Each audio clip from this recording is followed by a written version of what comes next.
This is a Geek Leader podcast, and I'm your host, John Rauda. This show is all about helping us grow as leaders, become better technologists, and improve our lives both at work and at home.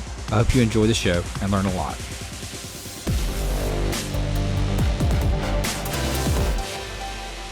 Welcome to a Geek Leader podcast. I'm your host, John Rauda.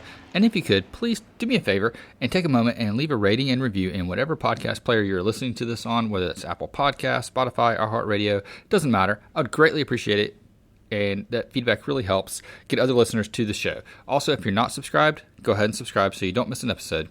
And if you feel so inclined, you can go to geekleader.com/tip and donate to the show. Thanks so much.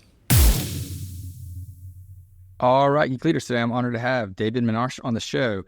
He has a PhD in applied game theory from the University of Cambridge. He's the CEO and co-founder of Valerie and co-founded the OLAs project, which we're going to talk a lot about today. Anyway, with all that being said, David, welcome to the show. Yeah, thanks. Great to be here. If you don't mind, just tell the audience a little bit about your background and how you got into what you're doing and what is it that you do over at Valerie? Sure. I think it's started when I did my PhD, which you just referenced. I was working on sort of game theory, which is a sort of applied maths subject effectively, and also economics. I was working on sort of complex like graph-based games, and whilst I was doing this, I came across this thing called Bitcoin. So that was the first time I had some sort of exposure to crypto and actually studied it a lot.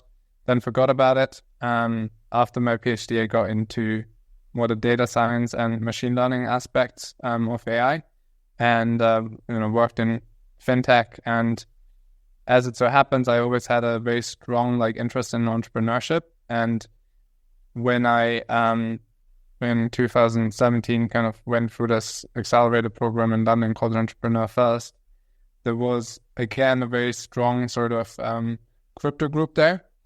And then again, skip forward a bit. I failed at my startup at that time. It was focused on sort of team performance. We used data science, machine learning there. And as I was sort of in this failure mode and really assessing what I wanted to do next, I thought, well, obviously I had this very strong skill set in game theory. I had worked a lot in data science and machine learning, and I was really interested to work full-time in crypto at that point. And that sort of intersection was one which I wanted to kind of spend the next decade in at least. And so that was early 2018, and then I kind of looked around, early 2019, looked around, found a project which was one of the first, which built agents in crypto. So for the audience that may not be familiar, how would you define an agent? And what exactly is an agent when it comes to an autonomous agent and things like that? Great question. I mean, the simplest definition is it's usually a software system where it sort of observes its environment in some form. So this can be sensors, APIs, various sort of actuated inputs basically it can receive. It then has some sort of internal state over which it can compute, and then it ultimately takes action in the digital or physical realm. So that can be as simple as calling an API or sending a message, moving robot arm. The sky's the limit. Very different kind of implementations. That's an agent. So kind of observe, think, act. So when you got into crypto, and crypto has kind of been like a roller coaster. You've had a lot of ups and downs and crazy things that have gone on. Where do you see that going in the future, and what do you think the state of crypto is now? Well, that's a tricky question. I mean, it's definitely very cyclical, sometimes almost predictably so in a certain way, at the macro level. I think obviously there's the sort of token side of things where people speculate, and then there's the sort of technology side of it. I'm particularly excited about the technology side of it because it ultimately enables very different forms of organizations to be created and different kinds of interactions to take place. I think one of the big, promises of like the technology is that you can create sort of censorship resistant, permissionless systems, which are sort of neutral, which sort of people can use independent maybe of, some sort of central government kind of provisioning them or deciding exactly the set of rules. So rather than having that, you have a set of rules which are embedded in code, and then sort of there's this transparency around this. So that's, some of the guiding principles of I guess, the space. And like, naturally there's like, been lots of change, lots of ups and downs. But I think what's actually very interesting is that like these technologies do permeate more and more the space. I mean, obviously originally started more as the sort of casino with like DeFi, like originally Bitcoin, right? But then like sort of DeFi on the smart contract platforms, and now increasingly you get it kind of disseminated in other areas of technology, including AI. And I think there's a very, very interesting overlap between crypto and AI. So, long term, I'm very bullish on the technology and the potential it has for like creating basically better societies. Yeah, no, I agree with you, especially like the concept of transparency within the systems and having a decentralized kind of view of things. I think that's definitely the future of where we're going to be going from the technology standpoint. It's just like which technology is going to, finalize, or how is it going to end up, and what's going to rise to the top. I think it's going to be very interesting. You mentioned that there's an overlap between AI and the blockchain and some of these other technologies that go in there. What are some of the places where things overlap, and what are the advantages of that? Yeah, I mean, to be honest, some of this is still unraveling, so I don't think like a full view yet of all the areas, but there are some which are sort of pretty clear to me, and more in the space.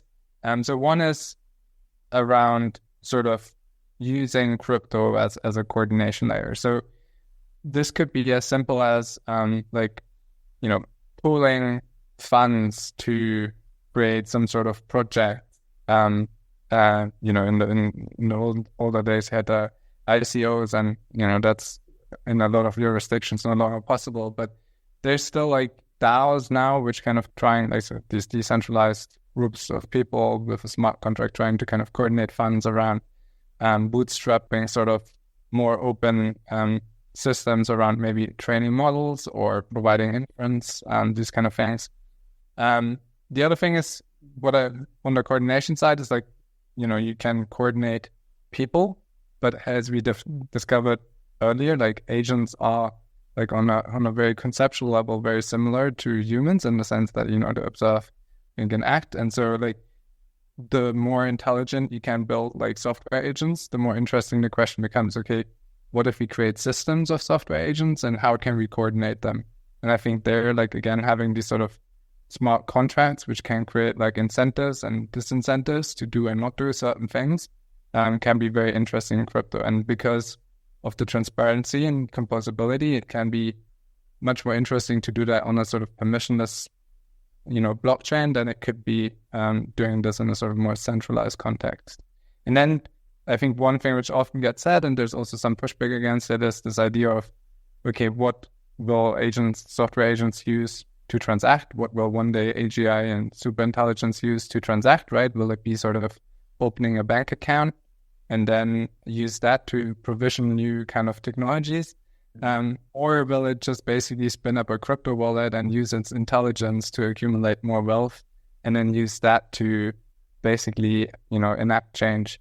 And I mean, that is already happening to a degree today, obviously not in this sort of utopian or dystopian way where the, AGI runs away, but like already today, our project, other projects give agents wallets, which then creates entirely new use cases. And so you're talking about with these agents, like autonomous economic agents, right?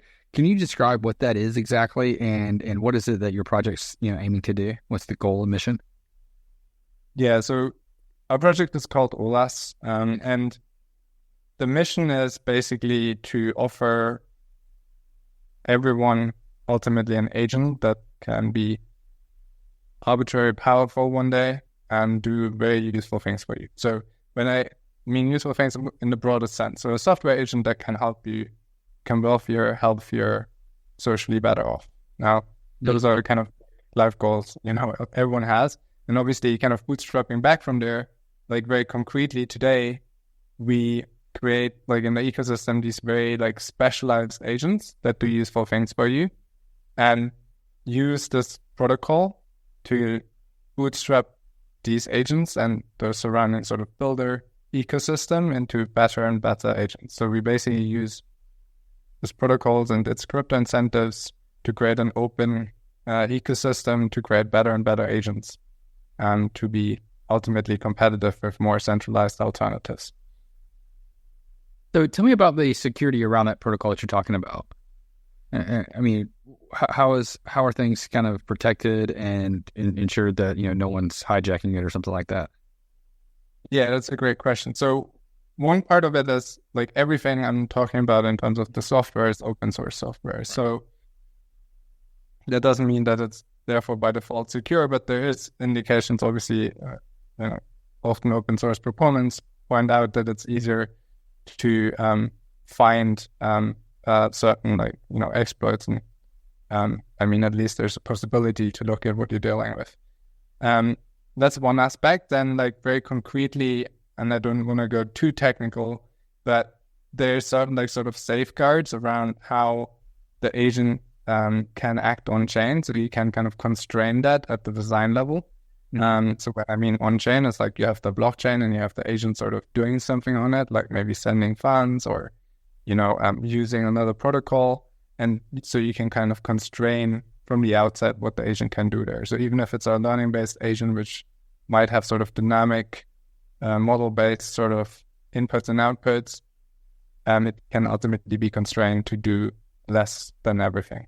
So when you're talking about those constraints, you're talking about maybe the number of transactions that can be done within a certain period of time or the amount of those transactions and things like that? Even very specific things. You could even if you want to go into very technical details, when you're interacting from one protocol to another on chain, you would have to define the methods, input parameters, and so on. So you can even restrict that to only be specific methods or specific input parameters. So we build on a very common smart wallet, and that's called Safe. And that has sort of these transaction guards and modules which you can attach, which are basically sets of rules which limit what the wallet can do. And because the agent controls the wallet, it's then limited by the set of rules. So tell me a little bit about what you guys mean when you say co-own AI, because that's one of the things that you see all over, the project. What does it mean to co-own AI? Right. So I think one aspect is fully own it. So that's the idea of user-owned AI. So you basically download your software full stack, right? You run it on your local machine or wherever you want to deploy it. We see that as a subset of co-owned AI. But another mode is where you are, let's say, a group. In crypto, you would often call it a decentralized autonomous organization. And they kind of comes together. You can think of it like a member club. And they maybe want to operate like an agent as a group. So our stack actually allows this. So the way you have to imagine this is that there's all these kind of software instances that all sort of control some part of what makes up the whole agent, but they need to sort of act in consensus with each other before they can enact any change on chain. And so that's a different form of kind of co-ownership, because now you can literally own a share of the software system. So what's one of the more unique use cases for this that you've seen someone use today? Yeah, one of the biggest use cases. So just for reference, we have a very active protocol that has been over 1.3 million transactions by AI agents through our protocol, and several hundred daily active agents on the protocol.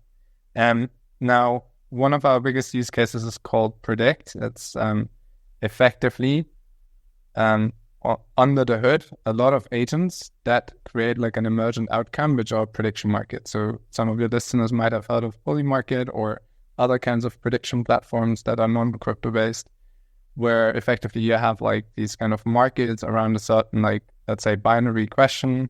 For instance, right now it'd be interesting who becomes the next president, a question will Donald Trump win the election or something like that. And then obviously humans can participate in such markets. And what we found very interesting to explore in the OLAS ecosystem is to have autonomous AI agents participate in those markets. And now that's, you could say, well, that's sort of equivalent, but what this unlocks is that you can just do vastly bigger scale, right? As you can imagine, you can have way more markets and way more like niche markets, because at the end of the day, these agents, are faster at doing this, actually better, as some of our data shows. And they can do it all day long. And so we now have this product called Predict, where agents in the background, which users operate, constantly engage in these prediction markets and trade in them. And from the end user, you kind of can see like basically the future unfold, easily put. Wow, that's I think that's super fascinating. And how are people using that Predict like today? I mean, you mentioned the example of the election, but what are some ways that they've been successful using that and shown that it's the accuracy of that prediction? Yeah, so basically there's a couple of ways you can get involved to the usage point. So you can actually be what's called an OLAS operator. So if you go to the website, you go to the operator role, you can, on the top on the banner, you can download the agent, fund it, and then it will automatically participate in these prediction markets. So effectively, you now have your like software agent, which works on your behalf in these prediction markets. That's one way to get involved. And then on the other side of this sort of multi-sided marketplace, you can get involved in building actually different types of implementations, right? Maybe you have an idea to make the reference implementation better. And maybe you see an opportunity to basically compete in this, multi-agent economy. Then you can build that. So we have like a lot of builders who come either throughout Academy or just do it like permissionlessly and contribute agents and compete. And then you have the sort of, I guess, like demand side of the prediction markets. And like right now, that's like basically just a website which displays them. So you can go to predict.olas.network. You can see the sort of recent prediction markets. We're increasingly tying that in with news stories. So what we found is very interesting is that, as I said, it's very different kind of quality of markets you can open, much more of them. So we're interested in these kind of micro markets where like certain news stories might have like certain like elements of uncertainty around something, and you can sort of attach like these kind of micro markets to them. And then like I think medium term where we really kind of seeing more of the demand is for agents themselves. So if you think about an agent that makes a decision, right? Like how does it do that? Well, you can either hard code it, that's very boring, or you can use like large language models, other kind of generative AI. That's very exciting. But the problem here is if you use a single model or even multiple, you're always constrained to the knowledge, the world state that's embedded in those models, right? And if you actually have, let's say, some more high-value decision-making, you might not even know how reliable this is, right? You can ask the model like what confidence score it wants to give you, but that's not sure how much economic value you can attach to it. Whereas in a prediction market, you have a very measurable way of that because you literally have like the probability, and then you can also see like how much like basically money people put, or in this case, agents behind these questions. So there's this very interesting idea of kind of composing that into like agent decision-making. And then coming back to our crypto discussion, also it's been a long-standing discussion sort of in the more kind of crypto space around this idea of Futahi, where you kind of use prediction markets to almost like kind of guide like entire organizations and their decision-making. So I just went online and looked at the Predict while we were talking a little bit about some of the things that have gone through there. And, it seems very accurate from some of the things that are on there, along with like what was bet yes or no and the final outcome. Has anyone used this for sports betting yet? Because I feel like that's like something that someone may do is load all the data that they can find from like the NFL seasons and see like who's going to win which game. Yeah, I mean, open source technology, so please go ahead.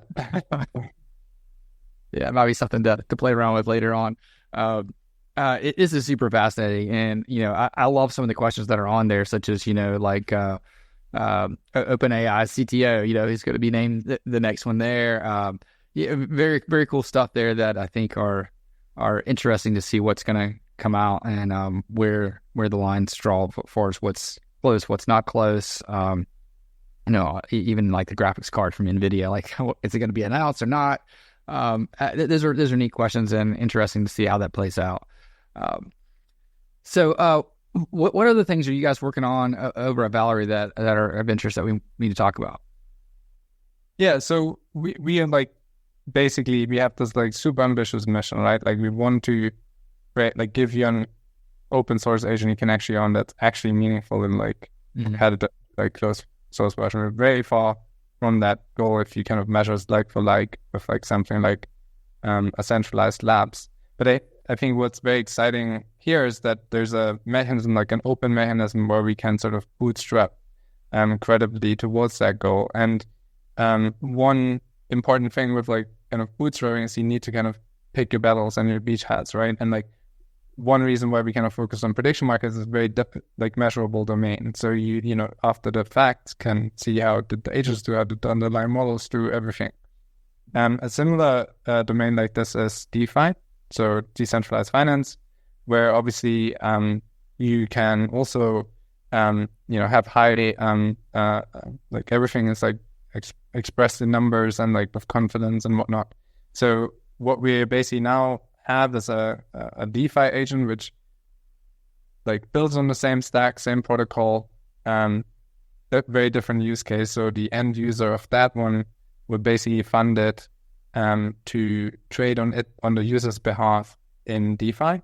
And right now, again, this is sort of targeted at the more sort of DeFi native user, but really what we like want to get to and what we actually believe presents an unlock for crypto is to use agents as like a way to abstract the complexity of crypto. Because I think one of the big challenges with crypto is that, yes, a user might, in theory, like the idea of decentralization and being in control of their assets and so on. But then in practice, it's very complex.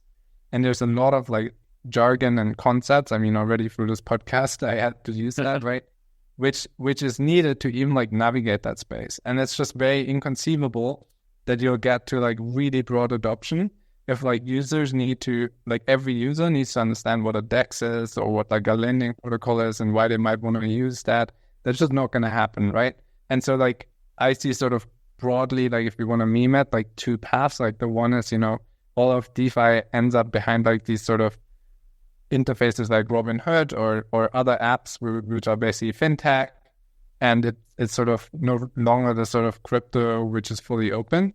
Or you can offer one where you have this sort of agents which are user-owned or co-owned, which really abstracts that complexity. So you give your user like a high-level natural language description of what you want to achieve, and that it goes away over weeks, months, years, and executes that strategy. And that's sort of the product we can like kind of contributing to there with this Optimus system.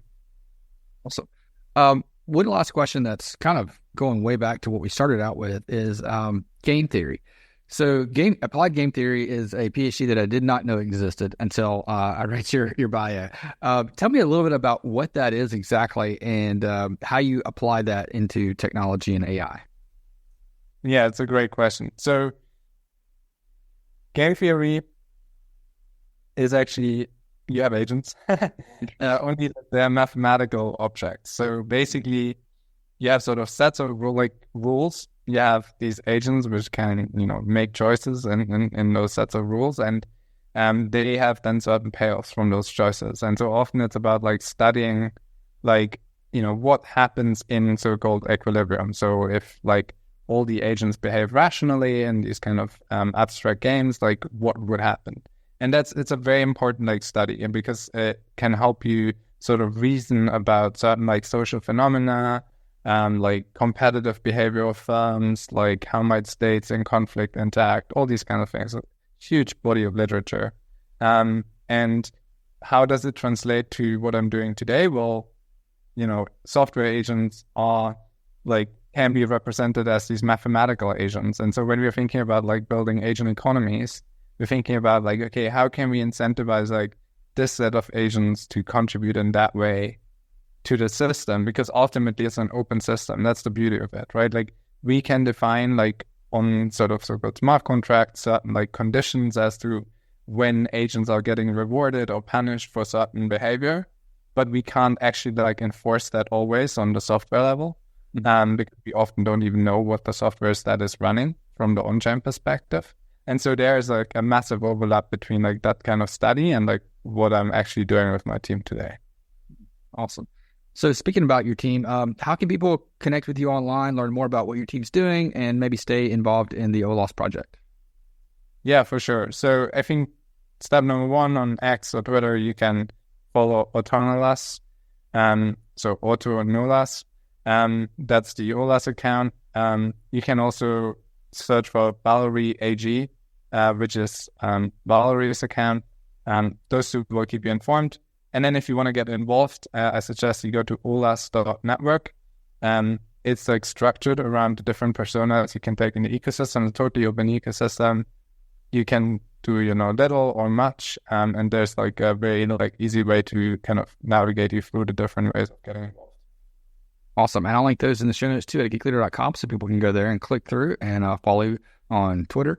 And David, thanks so much for coming on the show. Really appreciate it. I think it's been an exciting conversation and interesting for sure. Yeah, thanks for having me on. Cheers. Hope you enjoyed the show. Please go to geekleader.com to learn more about what this guest is up to. Click on their links and connect with them online. I would also greatly appreciate it if you could leave me a rating and review in Apple Podcasts or wherever you listen to the show. And make sure you've subscribed if you haven't already. And if you feel so inclined, you can leave me a tip by going to geekleader.com/tip.